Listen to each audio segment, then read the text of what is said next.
Frank Frangie is off this week. He's enjoying some much-deserved relaxation in Volano Beach with his wife. Hayes Carline is here, though. Andrew Gibson is here.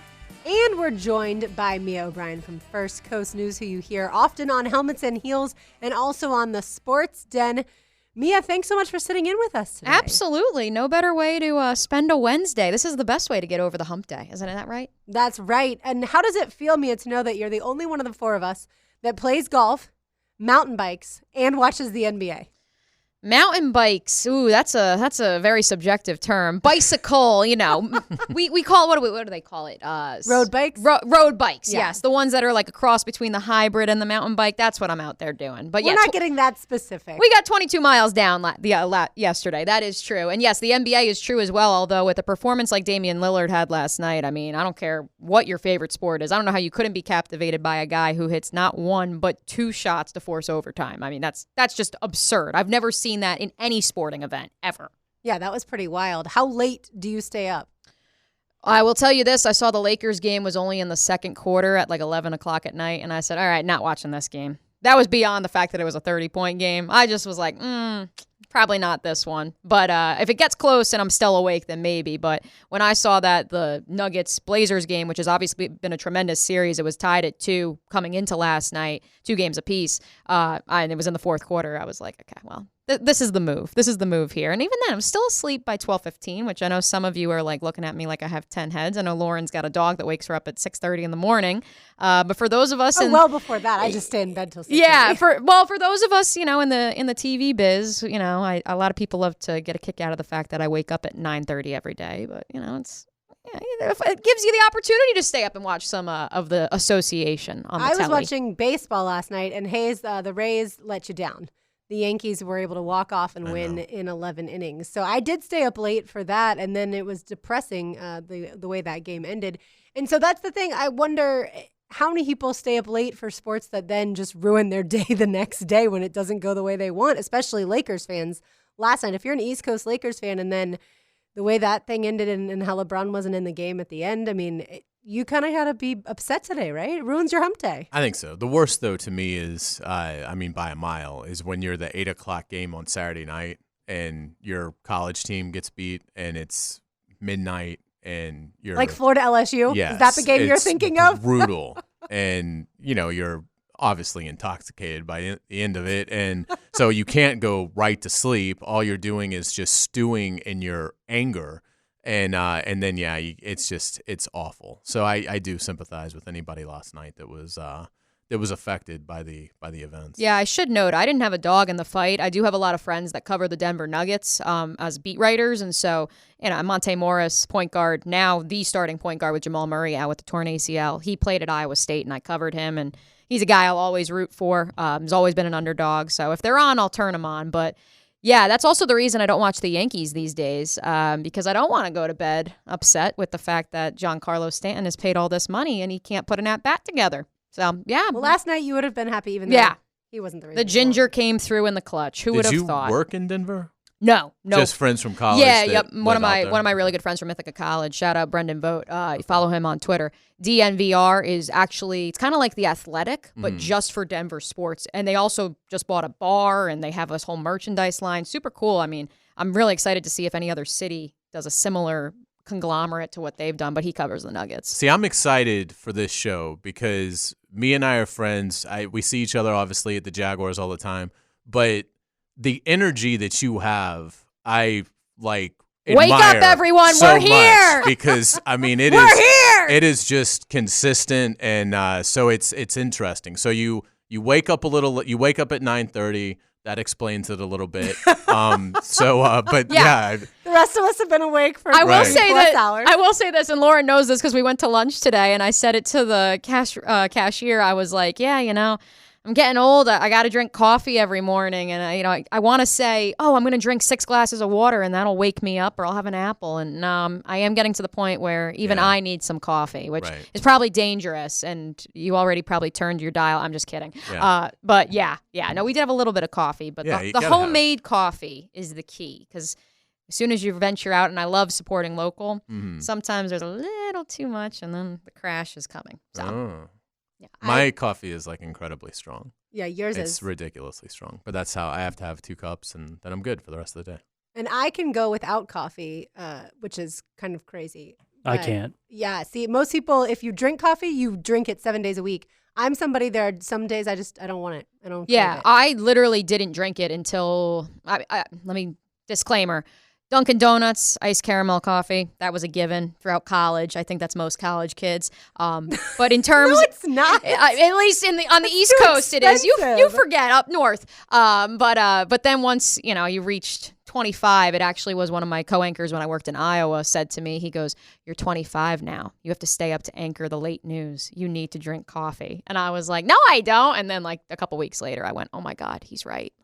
So for people that have seen you, admire what you do, but don't know your story, give us like really quickly, if you can, like college. Me quickly? I'm just kidding. But give us like how you got here. Okay, cool. Sprung from cages on Highway 9. Shout out Bruce Springsteen. Which is in your Twitter bio, Correct. Which I think is fantastic. Thank you. I think I stole it from some other sports reporter a ways back, but that sports reporter wasn't actually from Freehold, which is the same hometown as Bruce Springsteen, which is my hometown. Went to Ithaca College. Go Bombers. Then I graduated from the number 1 college town to number 2 college town in America. Went out to the University of Iowa, worked at Cedar Rapids, Iowa City's CBS affiliate. Was there for 3 years. Moved here 2018. A lot of people like to blame me that the Jags had just been to the AFC Championship game. And I like to say that Ben Murphy arrived around the same time, and he just left for Tampa. So I'd love you, Benny. Now the tide is going to turn, and we'll really see. Because when I arrived in Iowa, they went 12-0 and went to the Rose Bowl, and that was on the heels of, in the ultimate 6 degrees of separation, their ultimate rock bottom was here in Jacksonville in the Gator Bowl in early 2015 against Tennessee, when they got absolutely whooped and everyone's calling for Kirk Ferentz to get fired. And instead, they go 12-0. They go to the Rose Bowl. All 3 major teams, Iowa, Iowa State, University of Northern Iowa, all go to the NCAA tournament. The Cubs win the World Series. So I don't think I was the jinx here in Jacksonville. I would like to state that on the record. I also think that was the last game Tennessee won, by the way. Yeah, there we go. There we go. And I think brighter days are ahead for the Jaguars. So it's unfortunate. Ben's going to obviously it's hard to beat Tampa, but you're gonna miss out on the Trevor Lawrence ride, which is gonna be pretty fantastic. I was looking for my Trevor Town headband, and I can't find it anywhere here at the station. So we gotta Beef, if you're listening, please. I would like my headband. I thought that tweet was hilarious that Beef had, where his son showed up to the wrestling event Saturday night with a Trevor Town headband on, or Sunday night, whenever it was. And then he got to meet Gardner Minshew, and he immediately ripped the headband off so that way he could take a picture with the one and only number 15. Savvy move. Exactly. All right. Big news in the world of college basketball happened earlier today. We will discuss that next. You're listening to The Frangie Show on 1010 XL. The most meaningful relationship that all of us have had in basketball and in with Duke, and to all of us, he is Duke. That was Jay Billis talking about Coach Mike Krzyzewski, who decided that this will be the last season he coaches the Duke Blue Devils. Frank Frangie's on vacation the rest of this week. Mia O'Brien from First Coast News is joining us today for the duration of the show. Hey, Gibby, I'm Lauren Brooks. All right, so 2 months ago, Roy Williams retired as the head coach at North Carolina after 18 seasons. And then today, of course, the news that Coach K will be done after this season. He's the winningest coach in Division I men's basketball history, yet he has half the national titles that John Wooden does at UCLA. Mia, what kind of legacy will Coach K leave? The ultimate. Because, I mean, in terms of Wooden and then Coach K, I would say they're 1-2 at this point in time, because we also can't forget what Coach K did for Team USA basketball as well. And moreover, what he has done in terms of how the game has evolved. And that's, I think, the most fascinating part about Coach K, is that he has spanned so many different eras of college basketball, whether it was the rise of the Big East and Power 5 conferences to where we have shifted now to this age of the transfer portal, of name, image, and likeness. Many people are saying that that is the reason that Coach K is stepping away, much like Roy Williams did about a month or so ago, which is so fascinating, because this is a guy that, he adapted to the one and done rule. He adapted to the thought of going out and finding a Zion Williams, throwing him a bag or two, and then having him only for one season and building your team around these one-year players, something that a younger guy like John Calipari obviously capitalized on, but the old guy, he took note and he changed with the times and he won national titles doing multiple different things, whether it was a Christian Laettner, a 3-4 year player, or whether it was a Tyus Jones 1-year guy. And so that's where I think his legacy is that it spans so many eras, and the fact that he's finally throwing in the towel, to me, after adapting so often, is so fascinating. And I think he did it in a much higher degree of difficulty than John Wooden did. The tournament's much bigger. Wooden retired in the mid-'70s. The tournament has grown. The sport has grown. There's much more parity in college basketball that has existed over Krzyzewski's tenure than Wooden. So, I mean, to me, to win 5 national titles in the era in which he did it, I mean, I think that's every bit as impressive as Wooden's 10. Considering it was a much harder accomplishment. What Krzyzewski was able to do at Duke. And, again, they went from being sort of lovable underdogs to becoming kind of villains because of the consistent success. And, Mia's dead on in terms of his adaptability, how he evolved his program. And this is one of the few ones that still is somebody who's much older than you guys. Like, this is one that I'm not a Duke fan, but this one is it kind of makes you take a step back because he's been the Duke coach basically my entire life. Like, I was like 4 when he started. So like my entire life as a sports fan, he has been the Duke head coach. And it's one of those few things left that has existed throughout my entire life as somebody who turns 45 later this month. And so to me, it's just the longevity is remarkable. I think the challenges facing today's game are certainly, contributing to this. But I think it's going to be almost impossible for anyone else coming after him to have the career that Krzyzewski had. I think he is. I think he's greater than Wooden. I think what he did at Duke, I think, is greater than what Wooden did at UCLA. 12 Final Four appearances, 15 ACC tournament titles, 28 lottery picks in his tenure. Yet to me, and Gibby, I know you don't like him, but to me the stat that is the most impressive, between 1984 and 2019, Duke only missed one NCAA tournament, and that's the season that he had a back injury. That is crazy, even though I know you were raised to despise everything Duke. Yeah, my dad went to North Carolina, so he's a Tar Heel, and I was raised to hate Duke. That's pretty much the extent of that. But no, look, I respect what Coach K has done throughout his career. In fact, have you guys ever seen the letter that he wrote to Michael Jordan? Yeah. October 29th, 1980, he writes this letter that, so sorry to hear that you no longer have interest in coming to Duke University. Wish you the best in your future endeavors. And then Michael Jordan goes on to become what he became. And it's just, it's very interesting. But yeah, 5 titles, like you just mentioned, you ran down the list of accomplishments. He's a living legend. And I thought that Roy Williams retiring was more surprising than Coach K because Coach K is about to be 75. And you may look at both coaches and think that Roy Williams is older. He's not. He just turned 70. So, look, both are in their 70s. But I'll tell you what, it's going to mark a huge turn of the page. Roy Williams and Coach K no longer going to be coaching, at least after this coming year, for Coach K. And we're speaking numbers. I know Hayes is talking about his birthday coming up. Are you ready for this one? So, and we'll get to this other sidebar of the Mike Krzyzewski announcement. John Shire, his former player, assistant coach, has been named the coach in waiting. So that's obviously another topic we can obviously discuss. John Shire was born 7 years after Coach K became the head coach at Duke. Hubert Davis, who was just named the head coach at North Carolina, was 10 years old when Coach K became the head coach at Duke, and that was in 1980. So to say it's a new era and to say like we're going to see a changing of the guard, yes, they obviously selected players that either coached or were players underneath Roy Williams and Coach K to be their successor, but yeah, some new blood for the Blue Bloods. I don't think there's anything wrong with that. No, he has 188 more wins than anyone else to ever do it. I mean, that's remarkable.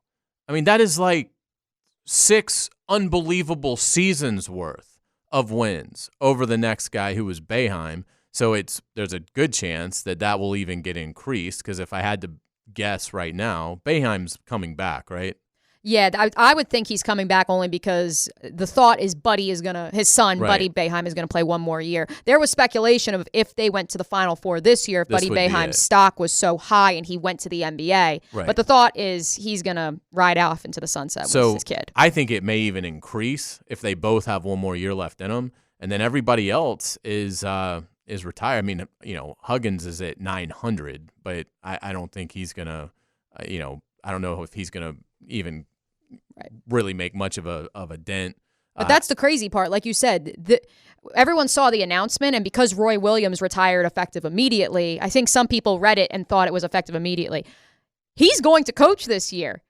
And I tweeted this out, but Mike Krzyzewski wants the Derek Jeter retirement tour gifts and the hand-carved chairs and every halftime. And because why else would you announce it now? Right. When you have a whole season left to play. Right. But he wants them to start making sure that those arenas are full and that he's getting all of his halftime gifts and everything else. That's my theory. He's got a chance at 1,200 wins. I mean, winning 30 games is not easy, but if he wins 30, he'll have 1,200. Do you think, going back to the name, image, and likeness, do you think that's going to chase out any other legendary coaches or coaches who have been at their schools a long time, just because it ends up being something that they're not able to control, or they get in trouble so quickly right after the law is passed and things like that? Like, do you think that this law is just too amoebic for them to be able to really grasp? It's a great question. The thing I keep coming back to is, I don't know that we have any more iconic coaches. I mean, losing Roy Williams and Krzyzewski, I mean, you've got Saban. It's not going to chase him off because his state is going to do everything they can to fully embrace it. How many, it might be the most bereft of iconic coaches that the collegiate game has had in our lifetime. Well, I will say this: Rick Pitino is still coaching. Yeah, how quickly he came back. Yeah. He came back to be a part of this. But seriously, like, if you had to go through your top 5 iconic college coaches right now, like, once you get beyond Nick Saban, I don't know who else you'd throw out there with the coaches that were now, again, counting Krzyzewski as retired since he's announced it that he'll have one more year. So I don't know that it's going to drive more away, because who's left? That's true. I think we have the second tier, though. Like, Tom Izzo is still around. Lon Kruger obviously just retired. I'm looking at the all-time winningest list right now.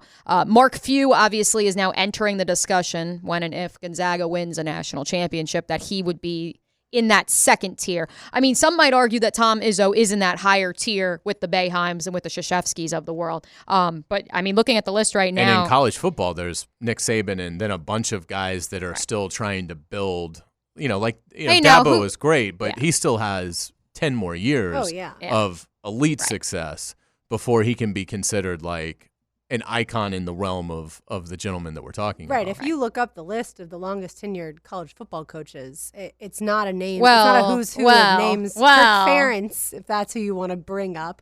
Other than Kirk Ferentz at Iowa, it's like Pat Fitzgerald at Northwestern and then Ken Niumatalolo of Navy. I mean, it's not a list of the who's who of college football.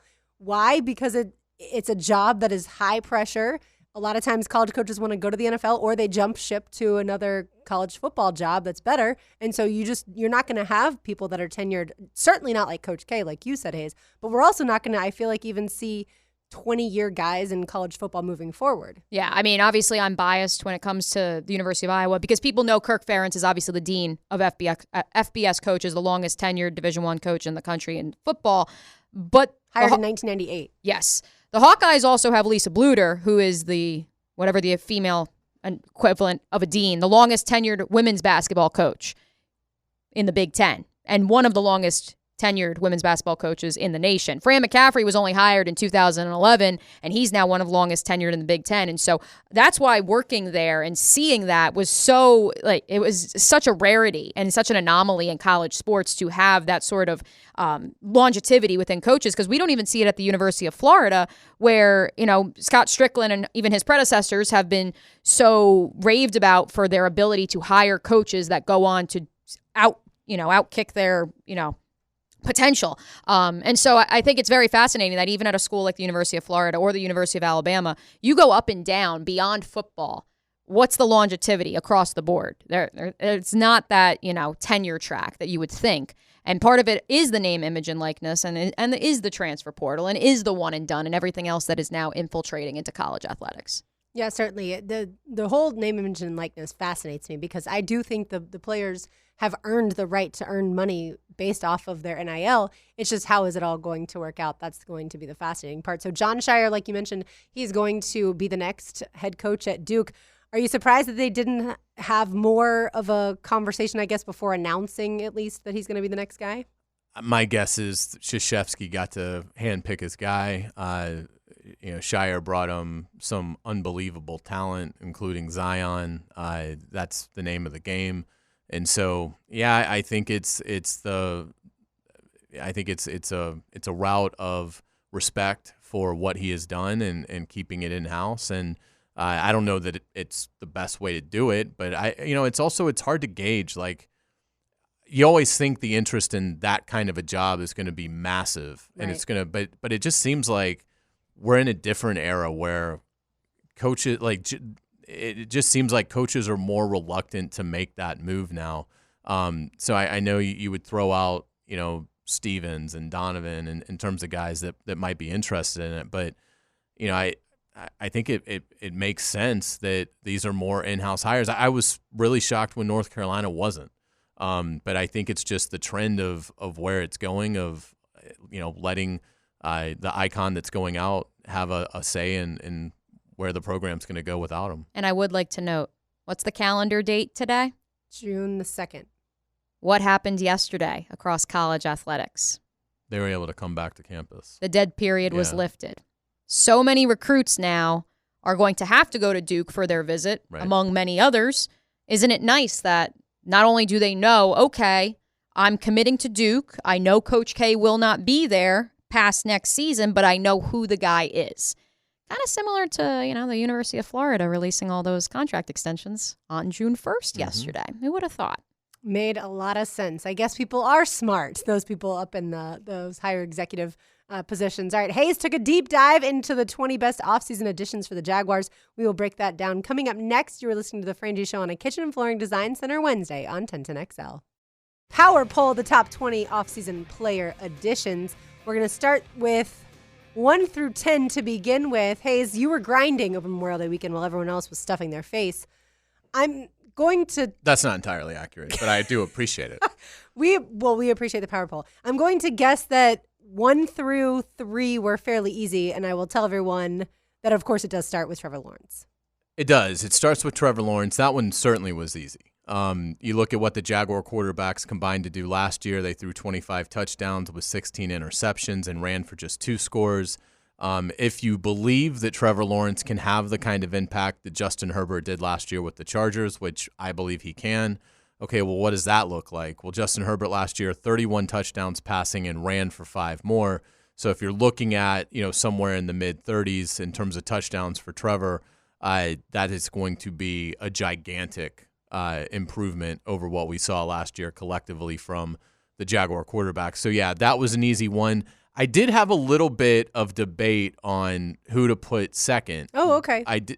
But I did settle on Etienne, and I feel like I'm higher on Travis Etienne than maybe most people in our market, because they still believe James Robinson's going to be the key. And I like James Robinson. I just don't think, to me, if they loved James Robinson, they would not have signed Carlos Hyde, who Urban loves. And if you look at what he's done since his disastrous run here, he's actually been pretty good. And then you use the 25th pick in the draft on a running back, and I get that there's more specialization, and what they'll ask Etienne to do might be a little different than what they'll ask James. He's still a running back, and I think Travis Etienne is still here to be the primary ball carrier as well as catch passes. I think he is going to be the focal point of the offense in terms of the support of Trevor. And so the more I got to it, Travis has a lot of resistance in terms of the presence of James Robinson, But I still think at the end of the day, when you look at the numbers, Travis Etienne is going to put up spectacular 1,500 yards of offense kind of numbers as a rookie. And I would say if you're a Jaguars fan in this market, you should be rooting for Travis Etienne to be number 2 on this list because let's start with James Robinson. 1,000 yards last year, but this is a guy that has over 4,000 yards in college, was the feature back his 4 years in college, lots of wear and tear, is the all-time Illinois high school rushing yards leader. This is a guy who needs a sidekick. He needs a little bit of the workload pushed aside so that he can have the long NFL career that obviously he would like to have and Jacksonville Jaguar fans should want him to have. Moreover, and this is something that I found really interesting when ETN was selected and then in talking with Clemson media, ETN averaged 14 touches a game. Part of that is because of how good Clemson was, but let me repeat that. He had 14 touches a game. As much as, this guy was a featured back for 3-4 years, he's still got, a lot left in the tank that there's less wear and tear on him. And that combination is winning for everyone. And that's where I don't think it's this guy is going to replace James Robinson. It's like, what's so bad about having 2 alpha running backs and having 2 weapons out of the backfield, especially when your tight end room looks like the Jaguars' tight end room? Have y'all seen anything at OTAs that would make you think, especially that red zone performance it was often discussed about Trevor Lawrence's issue, or he just didn't have as good of a day the second day that media was allowed to go out there. Have you seen anything that tells you they won't be successful in the NFL? I haven't seen anything that tells me they won't be successful. I will say, again, this is what I keep having to remind myself of. We're used to seeing everything they do in OTAs. So it gives you very good context on if a guy has a bad day or if a guy has a good day. It's like, okay, well, he had a bad day today, but he was great Monday. He was pretty good Tuesday, so today's just an off day. When you don't see anything except once a week, you have no context for how it's going, and you don't want to put too much of a judgment on what you're seeing because you don't know. You don't know what the other days have looked like. Having said that, I haven't seen anything that has dazzled me with Travis Etienne, but I haven't seen anything that has disappointed me. It doesn't really, to me, feel like maybe I just haven't been watching at the right times. It doesn't feel like to me he's gotten the ball a lot in terms of a lot of the stuff that at least I was watching. So to me, it's almost like I haven't gotten to the point where I have an opinion on Etienne. The rookie minicamp, there were times where it didn't look like he knew the assignment as well as you might like or when to go in motion. But again, that's a rookie minicamp, and they're just kind of getting off the ground. And I have no worries about Trevor. I mean, again, I was a little surprised that the narrative coming out of that workout was Trevor Lawrence didn't play well. I mean, he got zero help, and when he did have open guys, again, he threw a really nice pass to Manhurts for a touchdown, to another nice one to O'Shaughnessy for a touchdown that were as good a throws as I've seen on that field in a long time. I think we need to remember they're both 21 years old, or 22 in the case of Travis Etienne. And I have to remind myself of that, especially even breaking down quarterbacks with Denny Thompson. And there's some footwork things that he wants Trevor to improve upon. But the kid is 21 years old. And I think the same can be said for Travis Etienne, too. It's okay. And moreover, part of why Urban Meyer's staff was brought in is to coach these players. For all the talk of coaching them up last year, we didn't really see players develop, per se. The reason we brought this staff in was for developing. And to me, I'll say, after seeing across the league a lot of teams not being there for OTAs, at least this young team is there. All right, Hayes, third, you've got cornerback Shaq Griffin. I, by the way, agree with your 1 through 3. Awesome. Yeah, it's Shaq Griffin to me, Pro Bowl player. He's going to be 26 when the season begins. And again, an exercise like this is good in the sense that it refreshes at least me on a lot of the things that I've tried to block out of my long-term memory in terms of how just dreadful this team was last year. So the Jaguars allowed opposing quarterbacks to complete 69.4% of their passes last season, allowing 34 touchdowns and just 12 picks, led to a 105.6 passer rating. I mean, just atrocious pass defense numbers, and it didn't get better when we'll get in the run. I was going to say, we didn't even get to the run game yet. But so I think adding Shaq, who I think it's big for a few reasons. One, I think he's an excellent player. 2, I think he's a good leader, which I think is going to be important because C.J. Henderson is not going to give you that. C.J. Henderson might give you really high-level production because he's a great athlete, and it looks like he's shown at times he might be a big-time game changer at this level.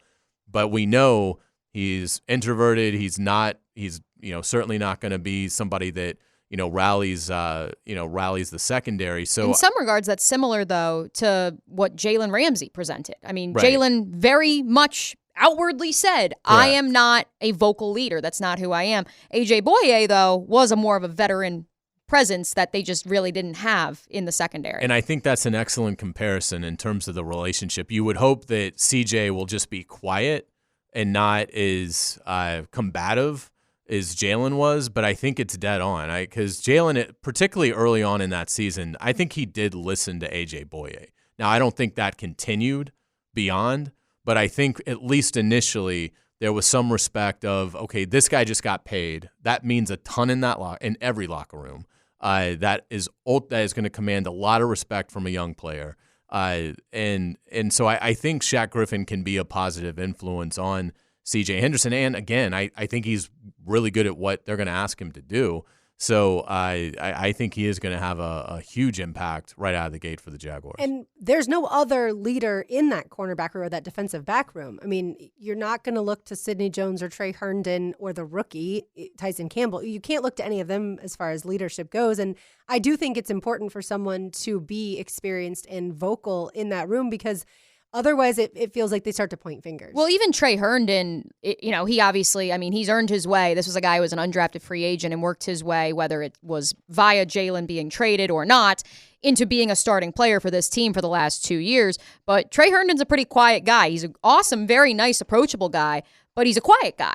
So, can he still be a vocal leader? Perhaps, but not necessarily what we've seen so far from Shaq Griffin. Not to jump ahead here, though, Hayes, but your number 4 and your number 5 players on your power poll obviously do deal with improving that run defense that was quite porous last year. And so I actually found it pretty interesting you put Shaq at 3 because I know a lot of people around here at 1010XL have really been high on Malcolm Brown, who we'll get to him in a second. But you also have Roy Robertson Harris 4th, and that's a guy that really stood out to me at OTAs last week because I think he fills that Calais Campbell position that this team just did not have last year. Yeah, he looks fantastic. So I agree. The reason I went with Shaq is there was a few things that I'm weighing here, and one of them is the talent of the player. And I think Shaq Griffin has proven that he can play at a pretty high level. I don't know if I'd say elite, but can play at a very high level in this league. Roy Robertson Harris, more of a guy you're hoping has his best football ahead of him. He's been more of a rotational player in Chicago. Now he's going to be asked to, really double his snap counts of what he was asked to do prior. And he might do it. He might be fantastic, but we just haven't seen that. And with Malcolm Brown, the value of Malcolm Brown, if you were going to do who's the most valuable, I think he'd be higher because if something happens to Malcolm Brown, I don't know how they're going to stop the run. And to your point, as bad as the pass numbers are, they're vomitous. Though the run numbers are, it almost looks like something that was conjured up that couldn't have possibly happened. The Jaguar opponents last year ran for 2,452 yards and 23 touchdowns. It was an average of about 200 per game at least. And what's crazy, and this is the craziest part for me, is that those last 7 games of the 2019 season, opponents were averaging 200-plus rushing yards against the Jaguars. They had, multiple times? I know definitely at Indianapolis, there were 2 rushers that went for over 100 yards each. Guys that we'd never heard of. Right. Yeah. Shouldn't the light bulb have gone off then of we should probably address this in the off season, but it didn't. Right. But that's what I think when Urban Meyer references deep dive, I would say 8 times out of 10 so far this off season, the deep dive was in regards to what the heck went wrong with the run defense and how can we improve it. Yeah, he certainly has put a priority on defensive linemen, and so I think that's why you could certainly make the argument Roy Robertson Harris 4, Malcolm Brown 5. I would now have Marvin Jones, who you have at 7. I would have the wide receiver. I would probably have him at 6. You've got Rayshawn Jenkins there, the strong safety. Make your argument for that. Yeah, and that was, again, another tough call. Marvin Jones, when I initially kind of sketched the outline for this list, it was a few weeks ago, and Marvin Jones was even further down. And I was like, this is somebody that needs to be moved up. And so Did I convince you, or did OTAs convince you? OTAs. Did Denny Thompson convince you? Well, I mean, I think everybody convinced me. I listened to everybody. Because I know Denny. This is a collaborative me. effort. Here. Denny was the one who convinced me. He's been raving about he it for is. Sure. Yeah. And again, pounding the table. I just keep coming back to, and I'll explain why I have him at 7 and not 6. But to Marvin Jones's credit, somebody is going to have to be Trevor Lawrence's security blanket, and it's not going to be any of these tight ends, to your point. So who is that going to be? Is it going to be a player in DJ Chark who's going into his 4th year, who's really been more of an explosive playmaker, but not in every series you can count on him to move the chains? Is it going to be Laviska Shenault entering year 2, who still feels like you have to sort of get him the ball instead of just the natural flow of things? Or is it going to be Marvin Jones, who has 6,000 career receiving yards with 51 touchdowns and his knows the nuances of how to play this position and how to get separation? But ultimately, why I went with Rayshawn Jenkins at 6 is I think he's going to play 1,000 snaps. I mean, he's never coming off the field. Ideally, if Rayshawn Jenkins is healthy, he is playing. Usually, the defense is out there for about 1,000 snaps every year. He's going to be out there for 1,000 snaps. And with Marvin Jones, while I think he'll play a lot of snaps, it's, you are going to have Chark and Shenault. I'm curious to see if any of the other receivers, Colin Johnson, can somebody come in there and take a little bit of snaps away, perhaps from Marvin Jones. I still think Marvin Jones is going to have a big-time year. I think for himself, yardage-wise, he might have a career year. He's caught 9 touchdowns each of the last 2 years, so I don't know. That's a tough number to eclipse, but I would certainly listen to an argument for Marvin Jones. And in fact, I even ended the Marvin Jones little paragraph with he might be top 5 on this list before long. But for now, the other talented receivers that the Jaguars have, keep them out. But it's if you were going to tell me that if we did this again on Halloween and Marvin Jones was 3rd, I would not be surprised. Yeah, and I certainly could have put him as high as that. It's just, I think when you look at the different position groups, the ones that were upgraded more were the defensive line and certainly the DB group, more so than the wide receiver group. Marvin Jones, I think, might be the leading receiver on this team, but that receiver group is still pretty good at its core.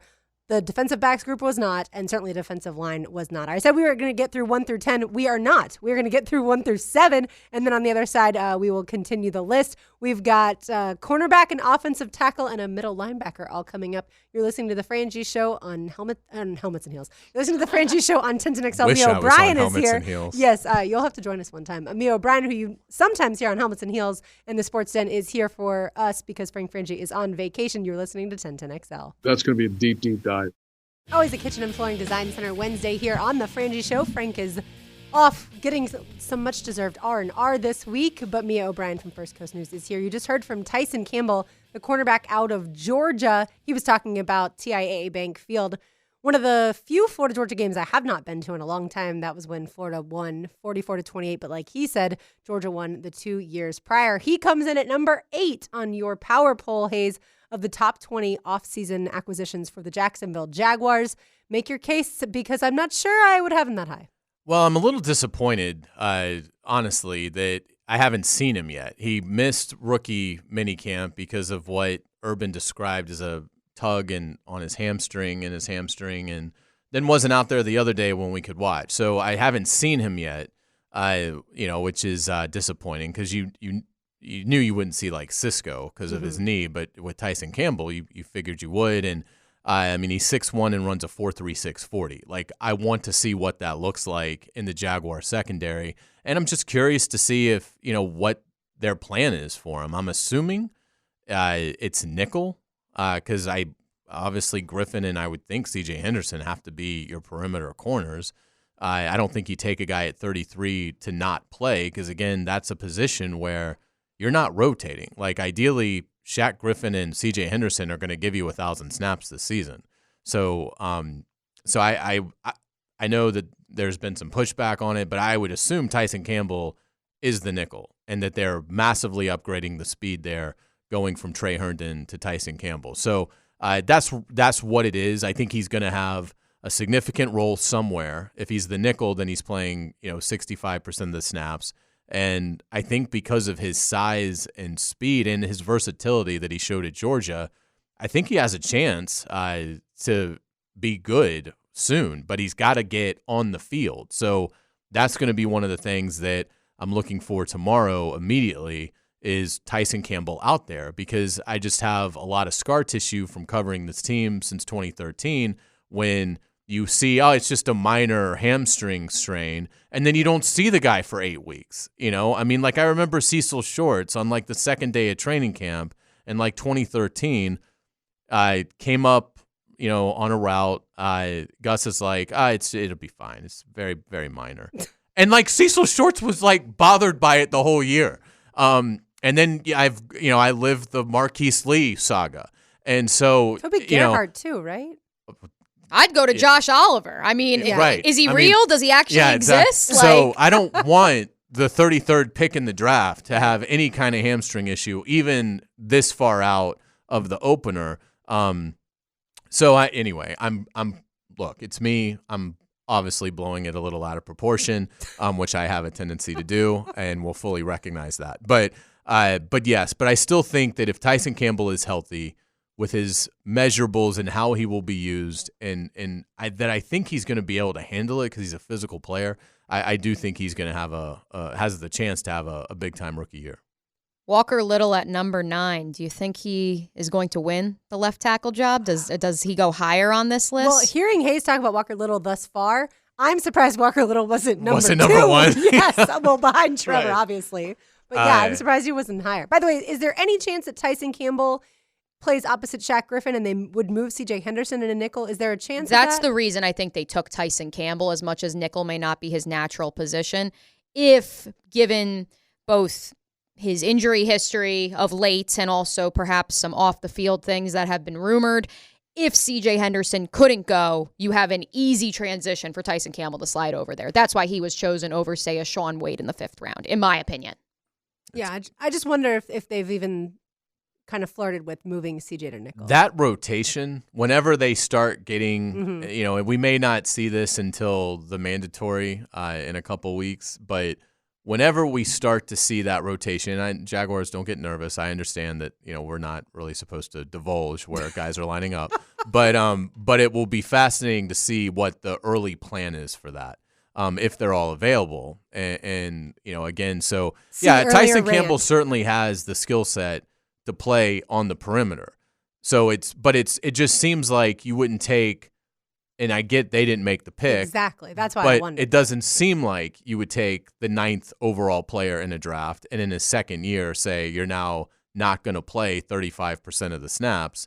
So, we'll see. It'll be fascinating to see how they do it. Walker Little, I'm enamored. I mean, with what he looks like in shorts. Now, I mean, what he looks like when the pads go on, he's going to have to, pound cake Taven Bryan a few times before I start to feel I was going to say, when you were referencing first-round pick playing 35% of the snaps, I was like, right. but we still have Taven. Right, exactly.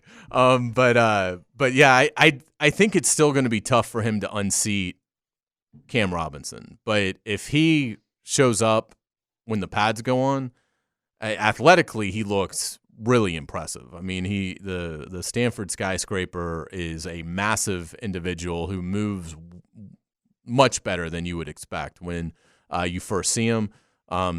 That's one where I'm interested to see if he gets any work at right guard, because that's probably the easiest spot to the starting 5 is right guard.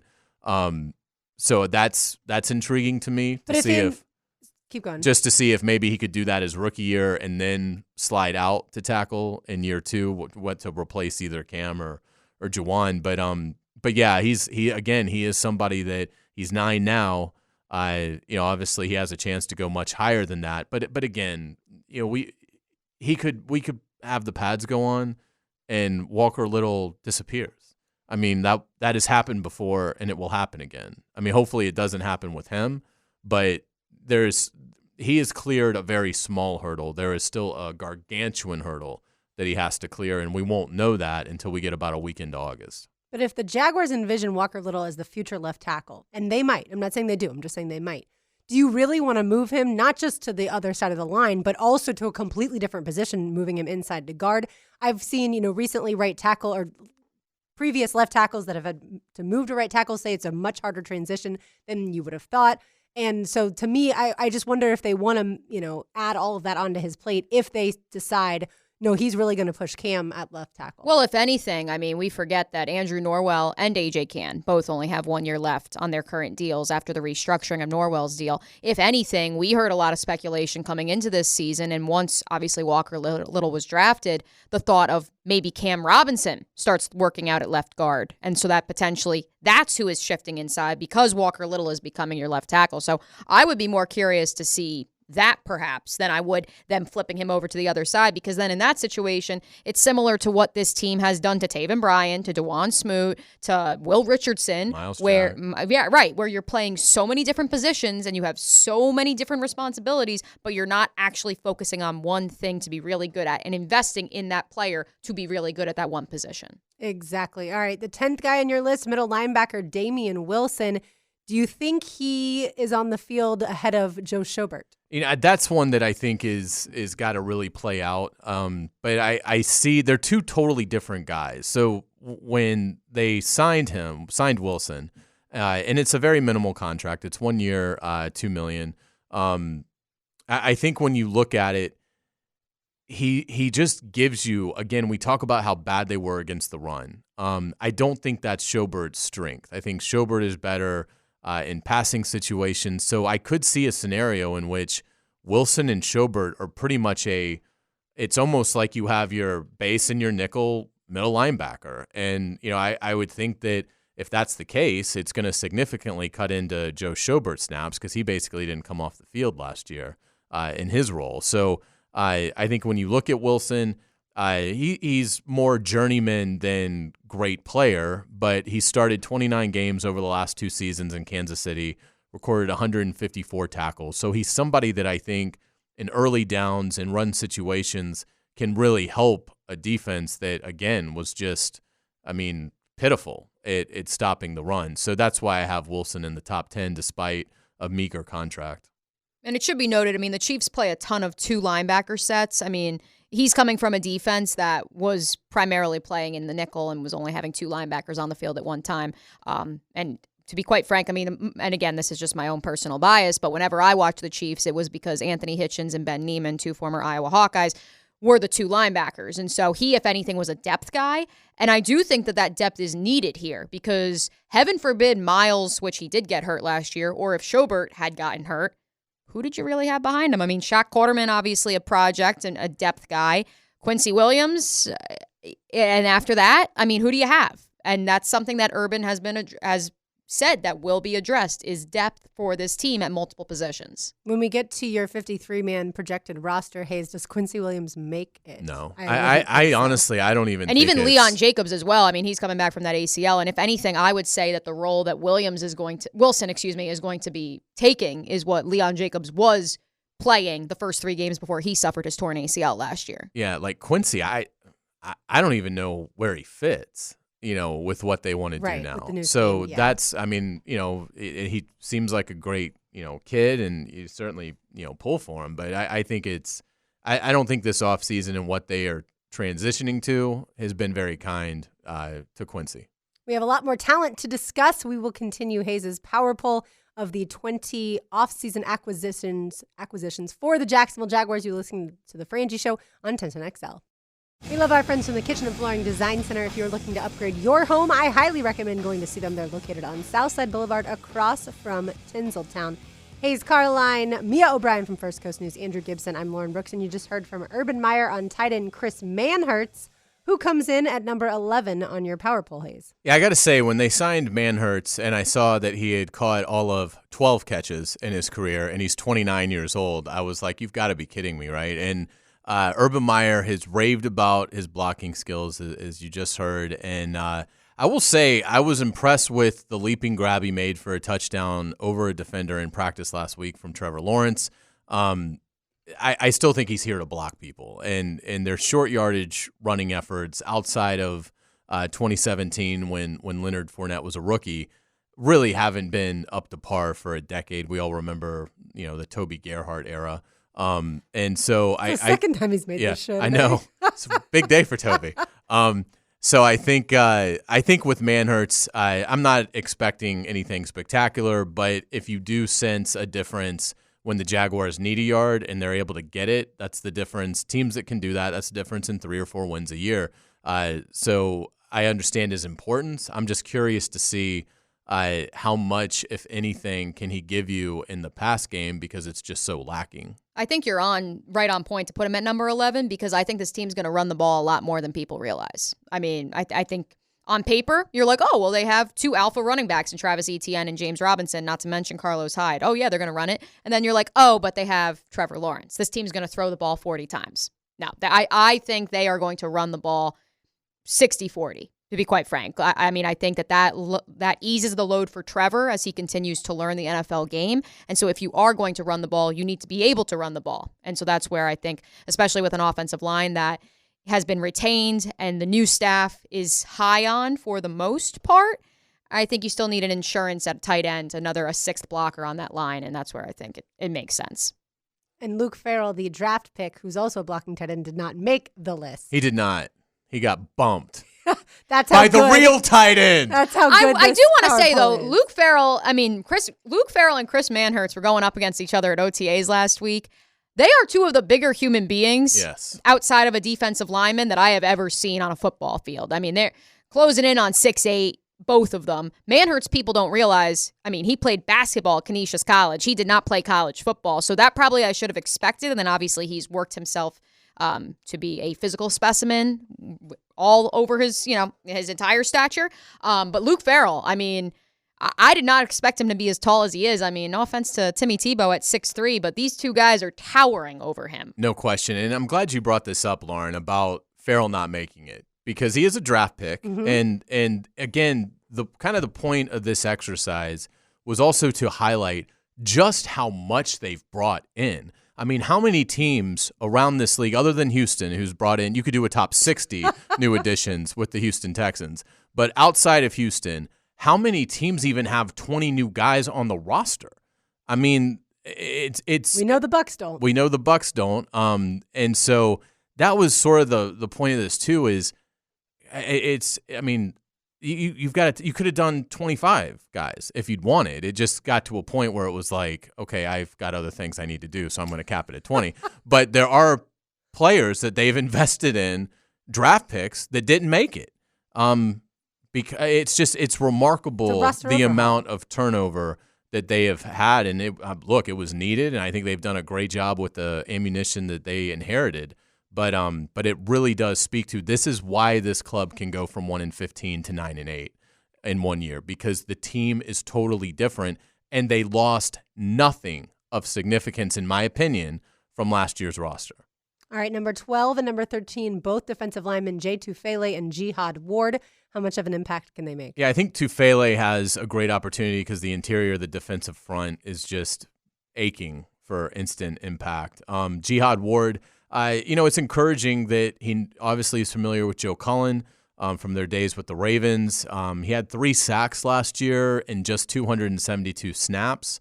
So that tells you that if, again, given a bigger chance, which I don't know that he'll have here immediately, but it at least tells you that in a rotational role, Ward can offer you something. Maybe he ends up surprising you. It's just a 1-year deal worth $2.5 million for Ward, so that would tell you that he, at least contract-wise, he's going to be a rotational player.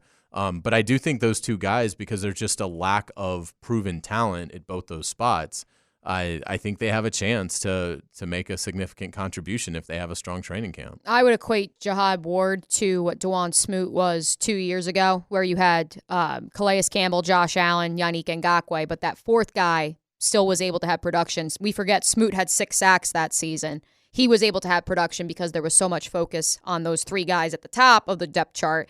But at the same time, that, you can't focus your attention on all 3 of them and then not allow other people to also get to the quarterback. And so I think a similar situation will happen here. And you still have Smoot on the roster as well. So now you have 2 guys that can play that position. I can't forget how productive Smoot was because I sit next to Hayes Carline in the press box during games, and Smoot is on the video screens quite a bit, and Hayes was not sure why he was up there.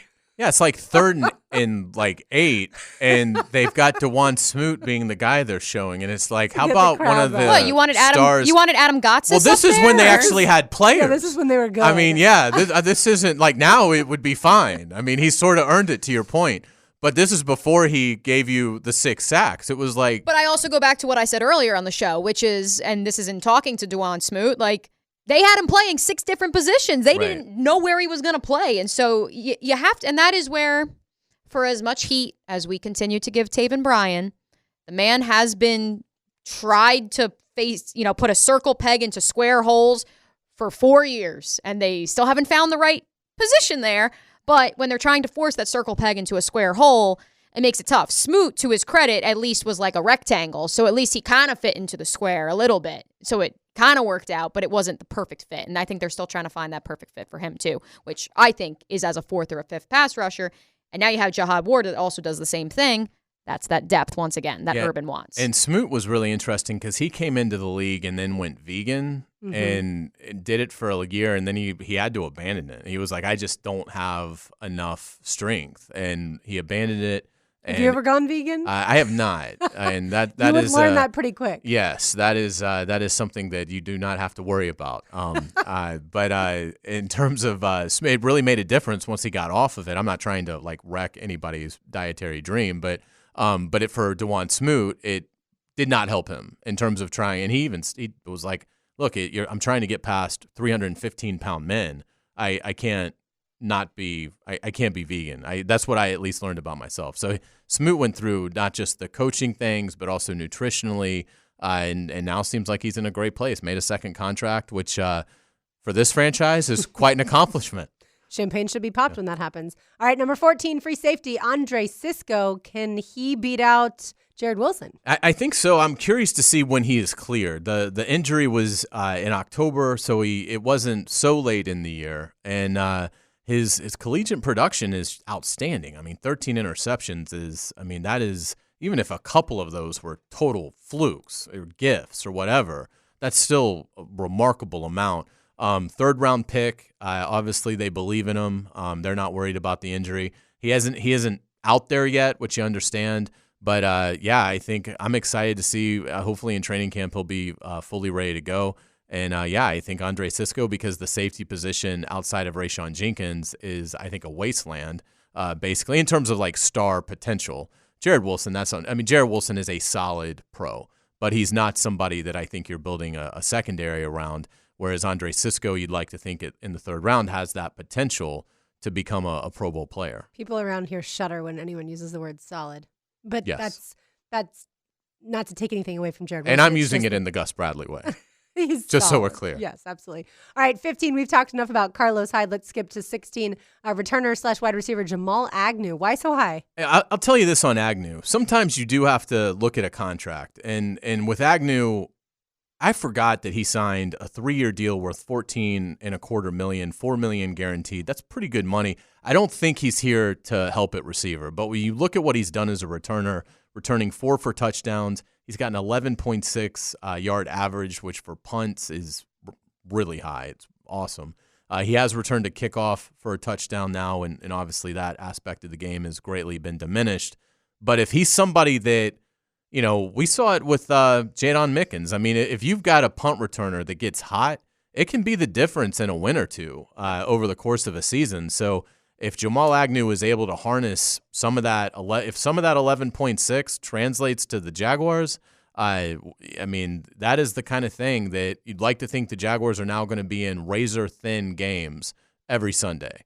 And if that's the case, if Agnew can break 1 or 2, that could be the difference in, going from 6 wins to 8 wins or 7 to 9. Yeah, we saw firsthand last year field position when you don't have field position, you don't have good field position, and you're expecting a young quarterback to perform.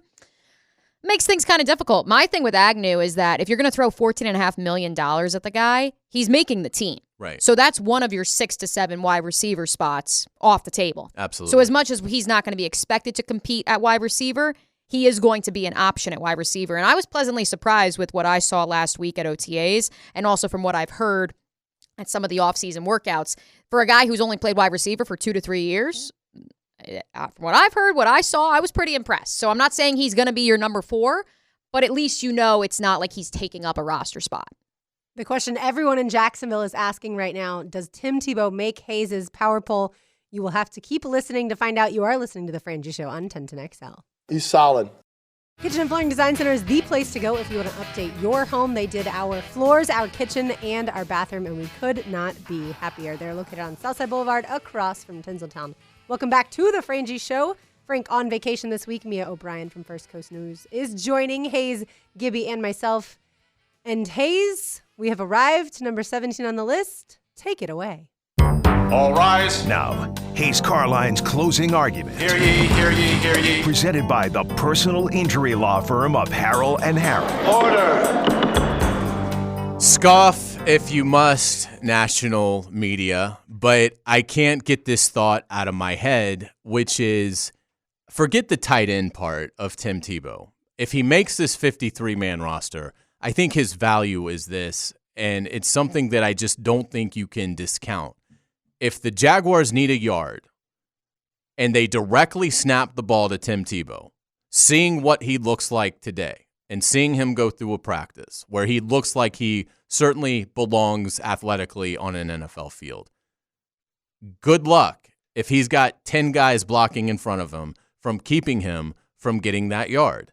I don't know how many passes he's going to catch. I don't think it's going to be very high. I still think there's a good chance he doesn't make the 53-man roster. But if he makes the 53-man roster, his ability to do multiple things on offense, I don't think can be ignored. Therefore, even at 34 years old, which will be when they go to Houston, if he's on the charter, I think because of his ability to just flat out bulldoze, I think he's got to be on the list. Obviously, this is one that I gave a lot of thought to. Tim Tebow, for me, checks in at 17 on the top newcomers that this franchise is offering up for the 2021 season.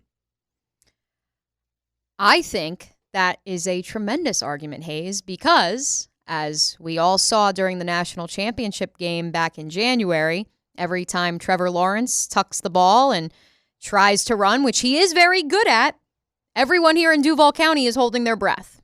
And so I think that especially in light of Joe Burrow's injury, obviously that was not him running through traffic on the 1-yard line.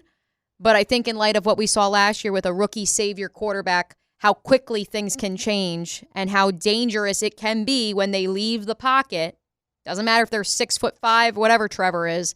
I don't think that part can be understated, how important it is to keep Trevor, as much as he's good in that situation, to keep him out of that situation. Not that that situation arises in every single game, and that's where I think the value of why do you have Tim Tebow on the roster if all he's there for is to punch it in on the 1-yard line. But, I mean, fourth down on on your own 42, I mean, you could use him there. Well, and Trevor is 6'6", but he's not the biggest guy. He's not a 260-pound quarterback by any means, or even 240-pound quarterback. So I feel like maybe they did take a look at him and decide, you know what, this is our pocket passer, this is our signal caller for hopefully the next 15, 20 years. And right, there's no possible chance we're giving him the ball in a short yardage situation. We're not doing it. And oh, by the way, I know a guy who used to be really successful at that, and he hasn't had any wear and tear on his body, but he's stayed in great shape. And so maybe instead of viewing him as Tebow as whether or not he's going to make the 53-man roster as a true tight end is the wrong prism to look through. We should be thinking, does he make it just as an all-purpose football player, that being special teams, some tight end, and occasionally a wildcat quarterback? I mean, I got to be honest. Houston is a bad example, and they will be for a lot of this stuff because they look like they're just going to perhaps go 0-17. But that's the opener, so we have to sort of base everything around Houston. But assume the opener was against a team that's at least mediocre. If you're telling me right now the three of us are watching this game and it's 3rd and 1 from the Texans 20, or it's 3rd and goal from the 1, and they put Tebow into the game, and it's clear it's 10 guys that are going to block for. He's taking a direct snap, and he's obviously either going to run or throw it. If that's what they're doing, I have a lot of confidence they're getting the first down. Now, that may be ridiculous, but it's how I feel. Like I'm putting myself in that position of imagining him running onto the field, 3rd and 1, knowing they're going to snap it to him and he's going to run it. I think he's getting it. And to me, there aren't a lot of guys that I think I'd have that confidence for. None of them have played for the Jaguars other than Fournette his rookie year, where I had confidence that in that situation, Fournette was going to get the first down or score. And me, I saw a listener over the weekend who told me or asked me, he's like, have you seen Tebow's legs? And I was like, well, not in person. I've just seen the pictures in the video. But he's like, that's the reason I think he makes the team is because of just how stout he is physically because, right, he can do things like that. I have to chime in as we're talking in Houston, 1 yard line, goal line. Oh, yeah, it's automatic. I'm just having flashbacks to 2019 when Fournette was handed the ball and probably was not the right play call. Sorry. I'm like, that was a moment that I was like, nope, not getting the first down, not getting the 2-point conversion here. But would Tim Tebow perhaps with a direct snap? Would Gardner Minshew with a direct snap there have worked too? But that's another story for another time. Yeah, no. I think Tim looks very in shape. Like I said, I mean, my biggest takeaway seeing it in person last week was the height. The fact that having stood next to Tim before, he's 6'3", 2 whatever he is. I mean, he's a big dude. He's an imposing figure, but he looked tiny compared to the other tight ends on this team. And that's where I think we have to look at his role not as a tight end. It's multifaceted, and that was the reason that Urban was on board with Tim's pitch, and that's one thing I do want to make clear. I mean, I was not in the room. I can't vouch for what the conversations were to bring Tim Tebow back into this organization, back to Jacksonville, where he grew up. But I can tell you this, it sure as heck sounds to me like this was Tim pitching this idea to the Jaguars. Urban did not seek out Tim Tebow to be his Taysom Hill. And I think national media needs to understand that, and that needs to be reiterated. And so that's why I'm saying it right now. When you say Tebow looked tiny, you believe that, or you thought that he was just shorter, not necessarily tiny like. Well, like that. I mean, in terms of his stature, I mean, his frame is filled out in the same way that Chris Manhert's frame is filled out. Chris Manhertz is just basically 6'9" and looks like a starting center. And Tim Tebow just spent the last 5 years playing baseball, so his biceps are massive, and he obviously is hitting leg day hard. But at the same time, I mean, this other dude is physically imposing. It almost looks like the Jaguars are like, well, we don't have a fullbacks coach, and we don't have any other fullbacks, so he can't practice at fullback because we don't know. So we should note they do not have a fullback. Yeah. So we're gonna put him at tight end, and he'll work out as a tight end. But I don't think that's what he's going to do. I mean, he looks like he athletically belongs on the field, but I don't know that he looks like he athletically belongs as a tight end, like a traditional, like whether that's a blocking or a pass-catching tight end. And the height is a big part of that because it does jump out at you. Like if he was in the backfield, if he was working, let's say, with Etienne and Robinson and Hyde, like he would look like a gargantuan running back. But at tight end, he does look shorter. But again, to me, it's almost like, it's like, will he continue to work out at tight end? Will they create something during practice that kind of illustrates that there's going to be other things? Because to me, I don't know how much value he's going to have at tight end. But if you're telling me that you're going to, anytime you're in short yardage, you're going to hand him the ball, snap him the ball, and have him just run, I have every confidence that he's getting that 90% of the time. I do want to bring this up because it just came across the timeline, and how timely is this? Another player from the NFL / not so much from the NFL that switched sports, switched positions. I am, of course, talking about former New England Patriots wide receiver Chris Hogan. What is he most famous for? He played college lacrosse. He just made a 25-man premier lacrosse roster. Wow, how about that? So for all those and granted, he played college lacrosse, so he's going back after switching sports, going back. But isn't that what Tim Tebow is trying to do? So Just want to put that one into the universe. Tebow looks like Mike Allstott. Mike does. Allstott was like 6'1", 250. It's basically what Tebow is, a few inches taller. It's a perfect comparison because that's what he looks like. It looks like if you went to a Bucks practice 20 years ago and they had Allstott working out at tight end. That's what it looks like. And again, I will be very intrigued to see if where it goes with him and how much Urban. I mean, he's going to be asked it every time he's in front of us. Like, Right. what's the role for Tebow? And he's going to continue to say, it's early and everything, but eventually they're going to have to show their hand. And I'm curious to see if it truly is that he only works at tight end. I think at some point, I think at some point he's getting a direct snap. Do you think the Jaguars could carry 4 tight ends plus Tebow somewhere on the roster? It could be like 3 tight ends, but it could be. So Tebow is either you keep 3 tight ends and Tebow's a fullback, or you keep 4 tight ends and Tebow's the 4th tight end. Right. Is what you're asking? I think, yeah. I mean, I think if normally I would say if you're going to keep a fullback, you would keep 3 tight ends. So, and most teams don't keep a fullback anymore, so they keep 4 tight ends. Right. And So have we just been worrying about what they're calling him so much, or has the national media just worried so much about the tight end label? yeah, If he was called fullback, would there have been all of this, issue No. taken up? I don't think so either. I don't think there would. I think it's literally just the label of tight end that they say, well, he can't be Travis Kelce and he's 34 and he hasn't played in the league in 8 years and he's never played that position. But if they called him fullback, I think everyone would say, oh, well, yeah, let's see how it works. Right. And again, it's not like the fullback is completely extinct. I mean, they're not as many, certainly, as there used to be. But there are players in the NFL that are making very good livings playing fullback. And so that's it. Again, we'll see as it progresses. But I get back to I don't know if he's going to, on 3rd and 8, be able to run 8 yards, turn around and catch a ball and move the chains for you. But I don't think anybody is going to stop him when he runs. And I can't say that about the other tight ends. I don't think you could directly snap it to Manhurts or O'Shaughnessy or guys that they've talked about in the past that can play that. Well, he's a tight end, but he can also play H-back. Like what Tebow, I think, can do, seeing him physically, I think he can be somebody that's almost an automatic on 3rd and 1. And then you just have to say, is that valuable enough to keep him on the 53? And I don't know a head coach that would say, no, it is not. But they have to embrace that. And that's what they haven't, to this point at least, either embraced or they have embraced it, but they're not ready to share that yet, that is ultimately what Tim Tebow is going to do here. Maybe that's why we're limited to just 1 OTA a week. All right, take us to the final 3. That would be numbers 18, 19, and 20, Dorsett, Smith, and Ford. Yeah, at this point, you're throwing darts at the board.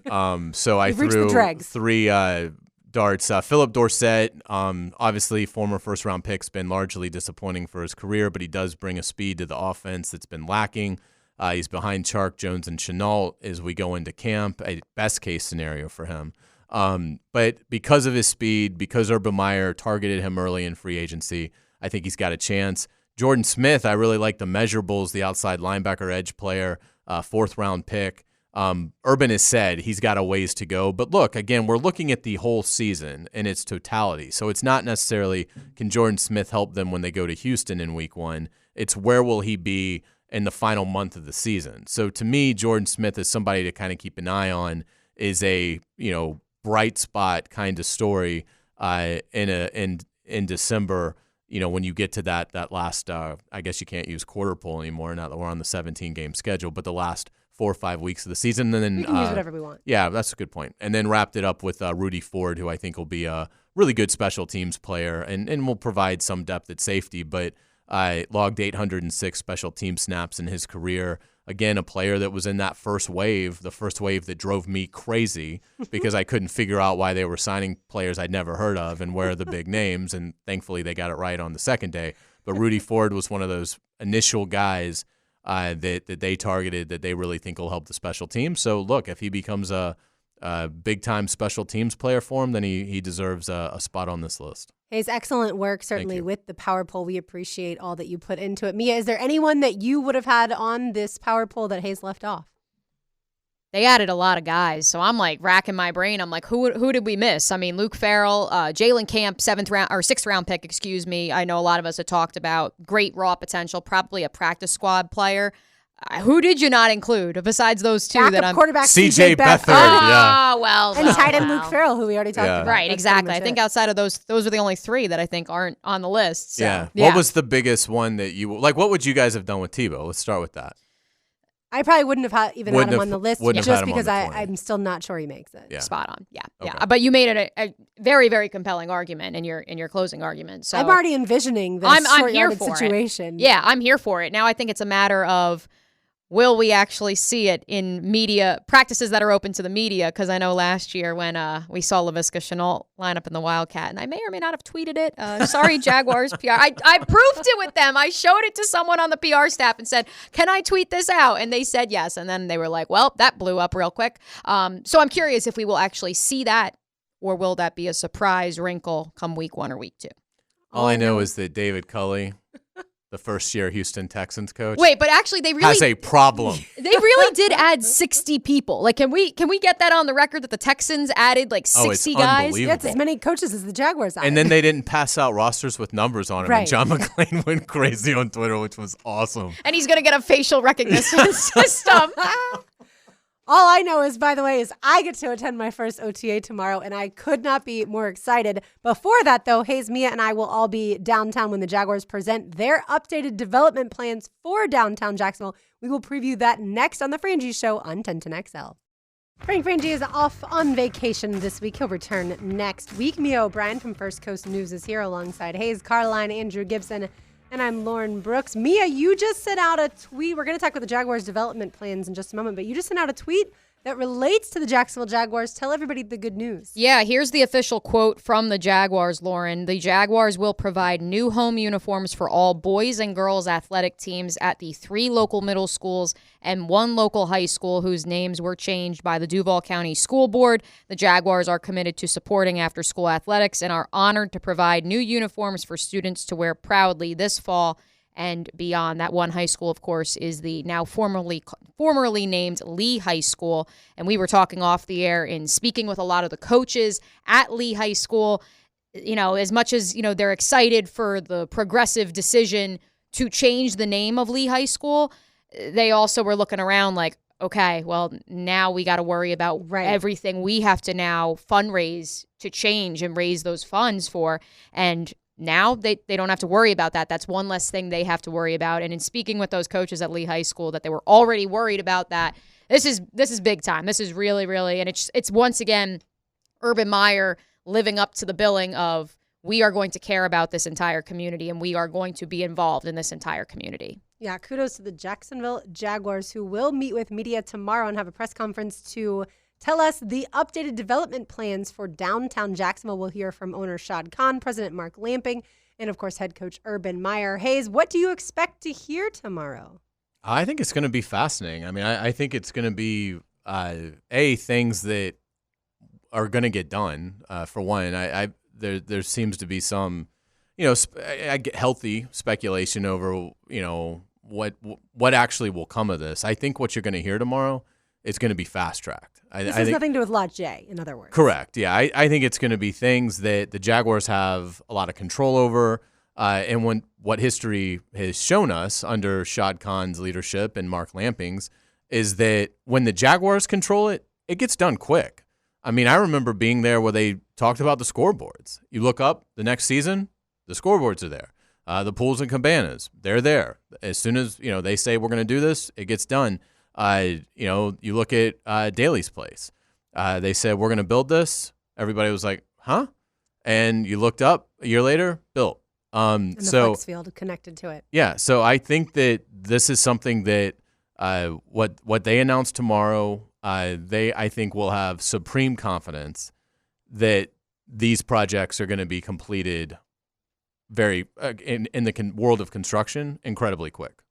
Rendering season. It's Right. back. Yeah. It's back. Hey, at least it's in person. Yeah, I think, and Hayes and I were talking about this off the air, I think what I am most fascinated to learn is where exactly this practice facility will be placed. Obviously, we know that the Jacksonville Jaguars just pledged a very large amount of money to the surrounding neighborhoods in the Talleyrand district. For me, what I would personally love to see, and I don't think that this is the case, I don't know if you guys have been down where, not necessarily the shipyards, but where a lot of those former warehouses are.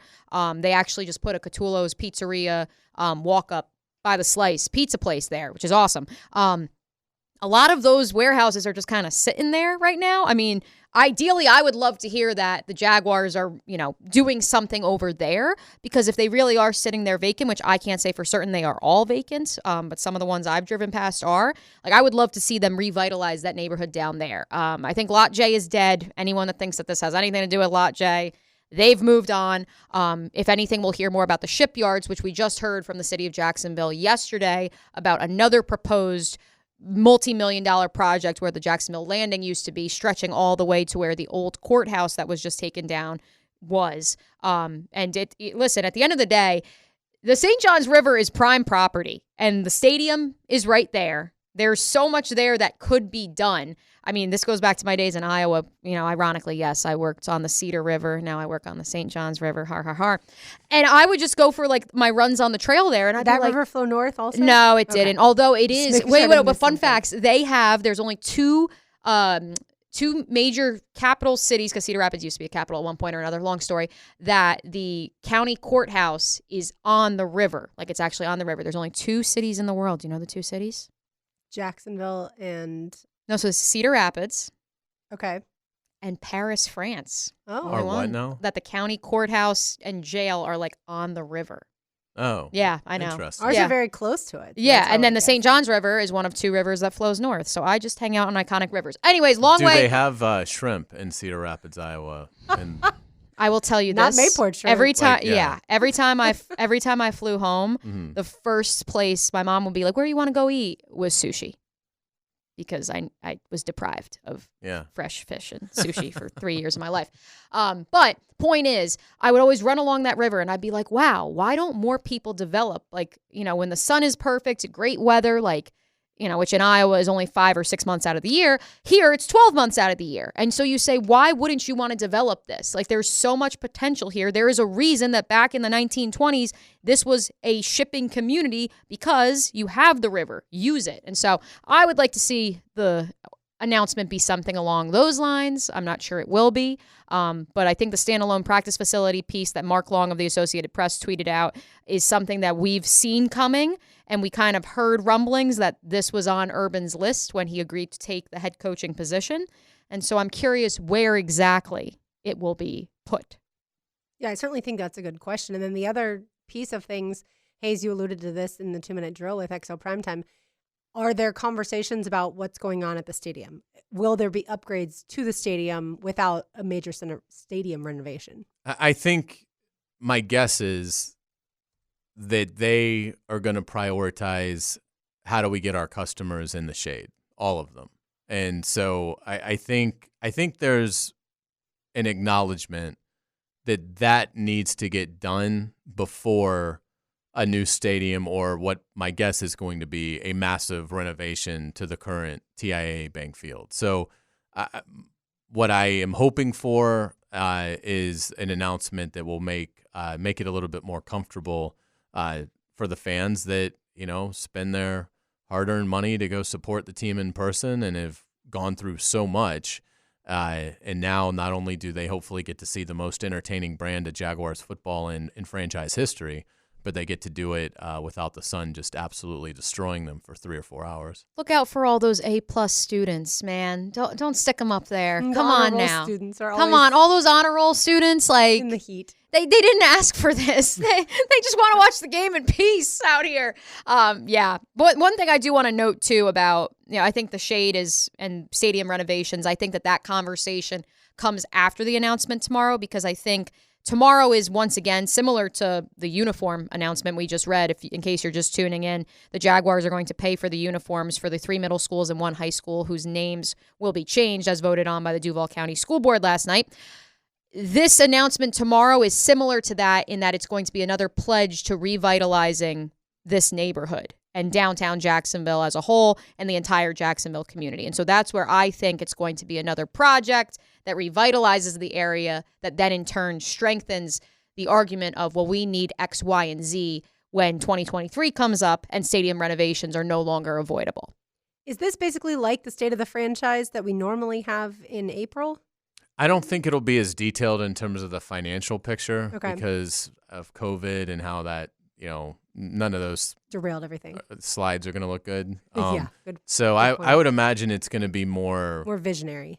exactly would be my guess. Yeah. I am curious, though, because, and I know Hayes and I have both heard rumblings of the practice facility will be closer to the stadium, because initially when Urban Meyer first took over, there were a lot of national pundits that were saying that maybe he would look for something like what the Dallas Cowboys have, where their facility is an hour away from the stadium itself.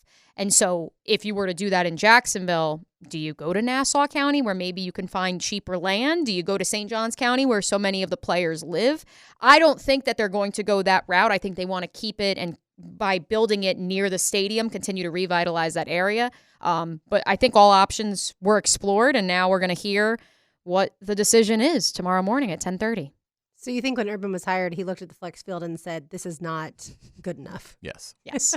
I need something else. I can tell you this in speaking to people in the organization, Lauren, there were a lot of things around the facility that he said, this is not good. Like I was doing some Skypes like as early as February, and they were like, oh, ignore the banging and the construction going on behind me, like in the hallways of the TIA Bank Field. Well, and when we heard from Brandon Linder last week, to me, that was one of the more eye-opening things, that the nutrition has been completely revamped, that they didn't have cupping and needling and things that every college athletics program has, some high school athletic programs have, and the Jacksonville Jaguars, an NFL team with a very wealthy owner, didn't have. But it's because the people involved in that side of things just don't understand what the cutting edge of that looks like. And so they were a team that wasn't ever going to be able to perform up to the standards that they should have. Yes, team or players like Calais Campbell, who have talked about how much money he spent on his own in the past, $100,000 a year. But he shouldn't have to do that. But he shouldn't have to. They should have everything they need. And so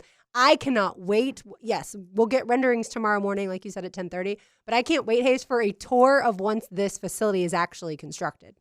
Yeah, you want to see the toys, the amenities that they're going to have here. And I look, I mean, Urban Meyer, he was very clear in his interview with Frank. I understand this is a dream to make this an off-season destination where players want to be here. I get that goes against everything right now in the current NFL climate. Players want to be away, a lot of them. They don't want to train at the facility. They feel like, if they do that, they're more at work, and I understand that, but Urban Meyer says it might be a big dream, but it's my dream to have a facility where the players want to be here. And I think this facility is going to be completely geared around that. Yeah. There will be benefits for the coaches, certainly in front office for everybody involved in the football operation, but 85% of the benefit of this project is going to be for this and future Jaguar rosters. I can't say for certain what the medical treatments were in the last 5-6 years. I can tell you this. I spoke with Miles Jack in March and just asked him what his vibe was. And he said that in previous years, maybe you would have to go off-site to receive treatment. And he said, Mia, they are bringing everything here. If you need something, they are bringing it to the facility. So to your point, Hayes, Urban wants his players there, which I think is such a stark contrast across the league, what we're seeing with voluntary off-season workouts. I mean, the Denver Broncos were going to boycott, did not want to be at their facility, which power to them. They are entitled to that. But especially with a new staff, I should say, coming in, a new regime, like you want everybody there. If they're not there, then how are you going to build a foundation? Other thing real quick, I had done a story during the draft, meeting with the 2000 NFL draft picks by the Jacksonville Jaguars. And one of those gentlemen informed me that back in 2000, so again, this is 20 years ago, do not take this as what was going on in the last 5 years, people. When that individual needed rehabilitation, he was sent to Brooks Rehabilitation. with some of the geriatrics, for lack of a better term, as opposed to having a physical therapist come in and work with him at the organization. Again, this is 2000. Modern medicine, maybe not quite to what it is now. But I just found that little tidbit pretty fascinating. And this was 3 weeks after I had talked to Miles, and Miles had referenced to me that they're bringing everything to us. And again, people are going to ask, fans out there, and I get it. We all understand it. Well, how is this allowed to happen? Well, this is how it happens. It happens because the owners of the Jaguars, and this isn't a critique, but it's just how they have elected to do this. Every head coach that's been hired here, up until this one, was more than thrilled to take the job and wasn't going to ask any difficult questions. Gus Bradley was thrilled to have this job. Doug Marrone was absolutely thrilled to have this job. Urban Meyer is really the first head coach, and I was a kid when they hired Coughlin, but my impression was they didn't have to twist Tom Coughlin's arm to leave Boston College to build an NFL expansion team in exactly the image that he wanted to build it in. Jack Del Rio, first-time head coach, was thrilled to have the job. Urban Meyer is the first coach that they've hired that was like, look, if I'm going to do this, there are certain things that ownership has to commit to if it's going to work.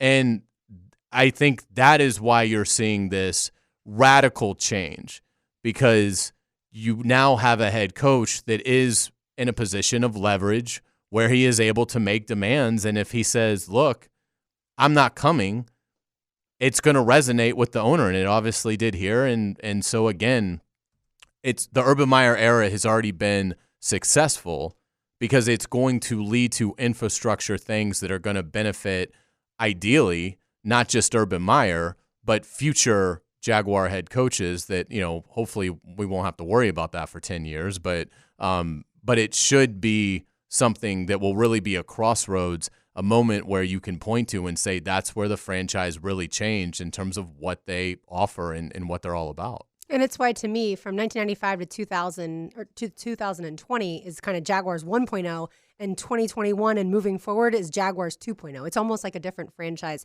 here moving forward. All right, Greg Rosenthal from NFL.com projected the Jaguars starting roster. We'll see if these two agree with that. You're listening to The Frangie Show on 1010XL. Frank Frangie is on vacation this week. Hayes Carline is here. Andrew Gibson is here. I'm Lauren Brooks. Mia O'Brien filling in with us today from First Coast News. And then tomorrow we will have Tony Smith from Jaguars Today. And on Friday, when we're live at the Yards, it will be Chris Reimer. We are doing, of course, another fun show at the Yards. If you want to play on Friday, 285-5552. Again, that's 285-5552. All right, Hayes and Mia, Greg Rosenthal on NFL.com projects the Jaguars roster. Quarterback, I think he has right, but let's go through the rest. Of course, he does have Trevor Lawrence. He's got the starting running back as Travis Etienne. Hayes, I'm pretty sure you agree, right? I do. Okay, Mia, is that James Robinson or is that Travis Etienne as the starting running back? James Robinson, day one. All Day right. Day one is James Robinson. We'll see what happens. I firmly believe it's a 1A, 1B situation. I just don't understand. For a city that had Fred Taylor and Maurice Jones-Drew at the same time, like, why do we need to make this? Well, this one's number one. This one, I don't see a need for it because we can have, this city has proven you can have two successful running backs. We can, for once, have an embarrassment of riches. The three wide receivers, DJ Chark, Laviska Shenault, Marvin Jones. Agree or disagree? I agree with Mr. Rosenthal. So far, so good from you, Mia? Yes, agreed. I'm making sure I have it in front of me so I'm seeing it firsthand. Okay, yes. Tight end Chris Manhertz. I think we all agree that is correct. Well, I think it'll be Tim Tebow, but okay. If he Hey, wants but to go I with will say Manhurst. this. Does he only have one tight end listed? Are we forgetting about James O'Shaughnessy out here? I mean, he looked pretty good for us at OTAs last week. Urban loves him. Urban loves him. And moreover, Denny Thompson loves him too, and he's been working with him. I think one thing with James O'Shaughnessy that we forget is typically, at least again, and I'm not a doctor, but from what I've been taught in the medical field, ACL tears, it's your second season after you're coming off the ACL tear that you really make a jump. And so last year we kind of, it was a middle of the road season for James O'Shaughnessy. Obviously the quarterback played a factor in that, but I would expect him to go back to what we saw in the early parts of 2019 in 2021. Yeah, I certainly think that position could be interchangeable. It depends on what they're going to do, whether they're going to run or pass. All right, and then the offensive line, I think, is pretty straightforward. He's got Cam Robinson as left tackle, left guard Andrew Norwell, center Brandon Linder, right guard AJ Cann, and right tackle Jawan Taylor. Of course, the same starting five as a season ago. Let's get to the defense because I'm assuming So he does not have the Stanford skyscraper. He does not. I'm in the assuming neither of starting you, lineup. as of now, Okay. would have Walker Littleton. No. Yeah, I wouldn't. Yeah, no, I I didn't think so. I just like saying that. I know you do, and it's fun because JR2K had to be put to the Right. side. I had to retire that one. You're right. You had to come up with a new one, and I like it. All right, he's got defensive end Roy Robertson Harris, defensive tackle Malcolm Brown, outside linebacker Josh Allen, inside linebackers Miles Jack and Joe Schobert, and the other outside linebacker Kaylavon Chason. So the interesting part, he's got the starting middle linebacker as Joe Schobert. Obviously, Miles would be the other linebacker. We all agree with that. But do you agree that Joe Schobert gets the start or Damian Wilson? No, it'll be Joe Schobert. Yeah, I would put money on it'll be Joe Schobert day one. I mean, I think Wilson was brought in to push him. We really didn't get a great look at them, or at least I wasn't really keyed in on them last week. So that's something that, now that we've discussed it enough, I think I'm going to have my attention on the linebackers tomorrow. Yeah, I agree. I think Schobert is going to play more snaps, but I do think it'll probably be more of a collaboration. But again, this is where you have to go back to, and coaches will say it's got nothing to do with it, and front office people will say it has nothing to do with it, but history tells you it always has something to do with it. Joe Schobert, I mean, and I have no reason to think they're not going to cut Joe Schobert. They can't. It'd be way too detrimental to their cap, and I don't think they're trading him. They're paying him basically $10 million this year.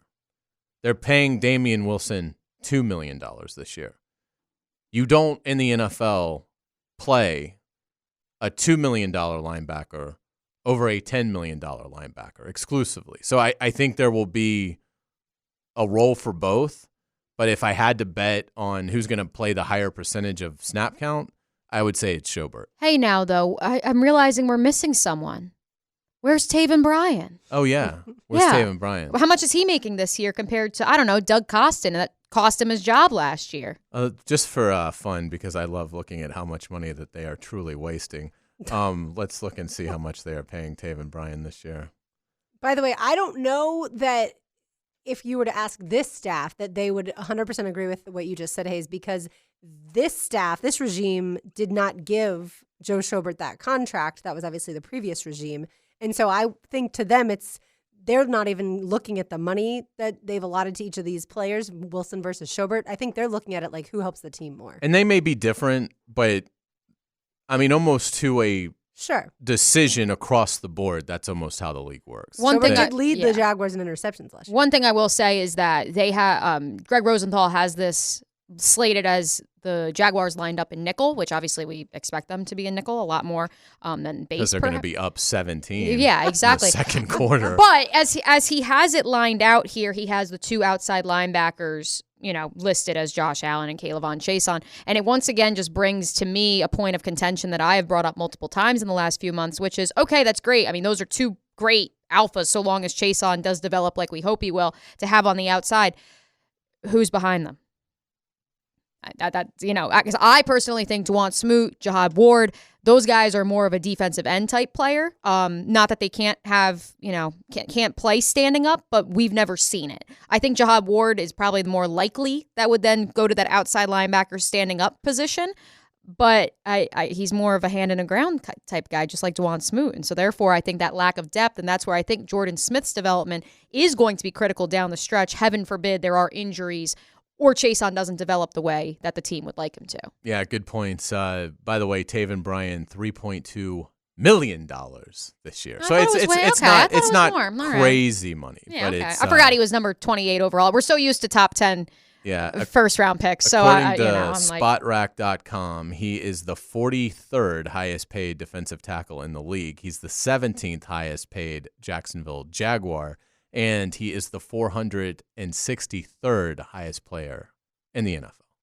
Well, he may develop under this staff. He's a year away from being a year away. Well, again, he hasn't had the best coaching to this point. But I think, Mia, how I would address depth right now is they've had to do so much work just replacing players on the roster that they can't address depth completely yet. And they're going to be a year away from being able to then draft another class, sign another crop of free agents, and slowly start to get guys out of here that, yes, may not have performed in the past. Could you tell, by the way, at OTAs where they will have Dwan Smoot line up? To be honest, I have paid like Hayes was over in the 5 camp. seconds. Let me be clear. Attention to the defense. As the witness, Hayes was over in the Tebow camp. There was a definitive, and I'm sure my boss at First Coast News are hearing this right now, and they're like, "You weren't following Tebow the whole time." No, I wasn't, because I wanted to see what we have here on the defensive line in Jacksonville. I wanted to see if it truly is Saxonville reincarnated, like Caleb Chason posted a few weeks ago. And yeah, did I miss Tim Tebow catching a few passes? Sure, but I mean, there's plenty of time to see that. Yeah, exactly. Yeah, he's going to be around all summer at the very least, right? Right, right, Hayes? Hayes thinks he's going to be around the whole year. So I mean, I think he's going to run for 17 touchdowns but on 18 carries. And to round out the starting lineup, he's got, like Mia said, because this is nickel, he's got C.J. Henderson, Shaq Griffin, and Tyson Campbell all as cornerbacks, assuming he's got Tyson as the nickel. And then safety, Rayshawn Jenkins as the strong safety, and Jared Wilson as the free safety. So that would mean that Jared gets the start, and then maybe Andre Sisco starts to push him. I'm assuming you agree with all that. Yeah, exactly. Like I don't think there's. Yeah, it's like we talked about earlier in terms of Tyson Campbell plays nickel. It's a position he allegedly played in high school, from what we've been told. He obviously played on a high school team that had, 5 NFL draft picks this year alone? Yeah, it was something crazy like that. But heaven forbid something happens to C.J. Henderson if he takes a step back in his recovery from the various injuries he had this offseason. Tyson Campbell is an easy slide over to the outside. I think what's clear in looking at this is that this is a team with no holes.